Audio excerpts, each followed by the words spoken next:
আসসালামু আলাইকুম ওরহমতুল্লাহি ওবরাকাতু।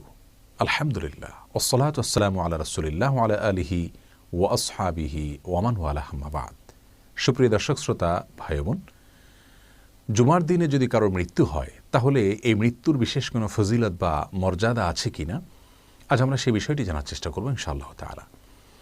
এ বিষয়ে রাসূল করিম সাল্লাল্লাহু আলাইহি সাল্লাম থেকে বেশ কয়েকটি হাদিস বর্ণিত হয়েছে। তার মধ্যে থেকে একটি হাদিস তিরমিজিতে বর্ণিত হয়েছে, যার ভাষ্য হলো এরকম: মা মিন মুসলিমিন ইয়ামুতু ইয়াউমাল জুমআতি আও লাইলাতাল জুমআতি ইল্লা ওয়াক্কাহুল্লাহু ফিতনাতাল কবর। যার অর্থ হলো, কোনো মুসলিম যদি জুমার দিনে অর্থাৎ শুক্রবারে মৃত্যুবরণ করেন অথবা জুমার রাতে মৃত্যুবরণ করেন অর্থাৎ বৃহস্পতিবার দিবাগত রাতে মৃত্যুবরণ করেন, তাহলে সেক্ষেত্রে আল্লাহ রাব্বুল আলামিন তাকে কবরের যে ফিতনা, পরীক্ষা বা আযাব তা থেকে হেফাজতে রাখেন, নিরাপদে রাখেন।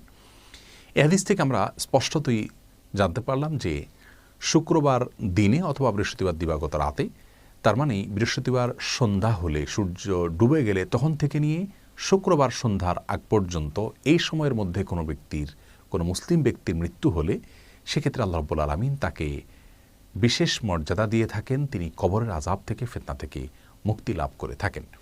আর কেউ যদি কবরের আযাব এবং ফিতনা থেকে মুক্তি লাভ করতে পারেন, কবর বিষয়টি যদি তার কারোর জন্য হিসেব নিকাশের বিষয়টি, প্রশ্নোত্তরের বিষয়টি, পরীক্ষার বিষয়টি যদি সহজ হয়ে যায়, তাহলে কিয়ামতের তথা হিসাবের দিনের, হাসরের দিনের যে হিসেব নিকাশ তার জন্য অপেক্ষা করছে সেটি আর অনেক বেশি সহজ হয়ে যাবে, এ আশা করা যায়। কারণ এ বিষয়ে তিরমিজি এবং ইবনে মাজাহ বর্ণিত হাদিসে ওসমান ইবনে আফফান রাদিয়াল্লাহু তাআলা আনহু বর্ণনা করেছেন যে কবর হলো আখিরাতের ঘাঁটিগুলোর ভেতরে প্রথম ঘাঁটি।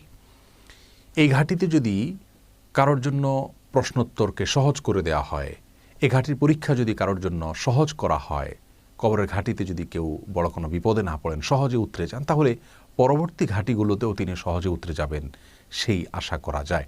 আর যদি কবরের ঘাঁটি কারোর জন্য কঠিন হয়, তাহলে পরবর্তী যে ধাপগুলো রয়েছে সেগুলো আরও কঠিন হবে। এ সকল হাদিসের আলোকে আমরা আশা করতে পারি জুমার দিনে কারোর মৃত্যু হলে সেটি একটি ভালো আলামত যে তিনি ভালো মৃত্যু লাভ করলেন এবং এর ফলে তার আখিরাতের প্রতিটি ধাপ তার জন্য সহজ হবে, সে আশা করতে পারে। তবে হ্যাঁ, কোনোভাবে আমরা নিশ্চিত করে বলতে পারি না জুমার দিনে কারো মৃত্যুবরণ করলে তিনি সোজা জান্নাতে যাবেন, গ্যারান্টি দেওয়ার কোনো সুযোগ নাই। তবে হ্যাঁ, সুধারণা তার প্রতি রাখা যেতে পারে।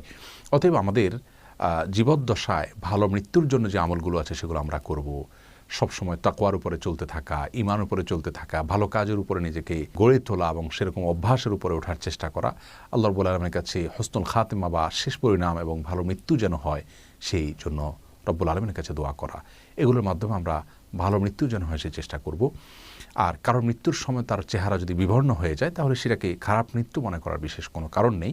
কারণ সেটি অনেক সময় অসুস্থতার কারণে, মৃত্যুর সময়ের কষ্টের কারণে, শারীরিক কষ্টের কারণে অথবা রক্ত জমাট হয়ে যাওয়ার কারণে আরও নানা কারণে চেহারা বিবর্ণ হয়ে যেতে পারে। এই জন্য অনেক উলামায়ে কেরাম মৃত্যুর পরে মৃত ব্যক্তির মুখমণ্ডলকে ঢেকে দেওয়াকে মুস্তাহাব বলেছেন, যাতে করে দেখে মানুষ বাজে বা ভুল ধারণা না নিতে পারে। আল্লাহ রাব্বুল আলামিন আমাদের সকলকে হুসনুল খাতিমা বা সুন্দর মৃত্যু যেন হয় সেই তৌফিক নসিব করুন। আসসালামু আলাইকুম ওয়া রাহমাতুল্লাহি ওয়া বারাকাতুহু।